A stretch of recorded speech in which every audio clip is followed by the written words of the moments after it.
Sardoba tumanida bugungi kunda 1168 ta kichik va o'rta biznes tadbirkorlik subyektlari mavjud bo'lib, shundan 202 ta korxona qo'shimcha qiymat solig'i to'lovchisi hisoblanadi.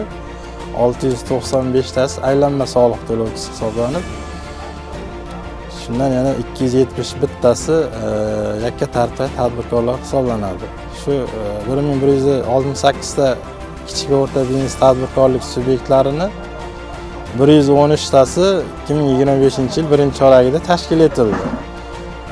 Bundan tashqari 26 nafar yosh tadbirkorlikka qiziqish bildirgan yoshlarimiz savdo orqali yerlarni auksionda yutib olib, o'zini tadbirkorligini boshladi bugungi kunda.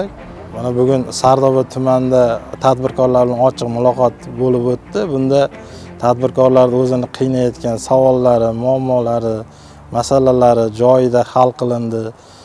Ko'rsatmalar berildi tadbirkorlarga, o'sha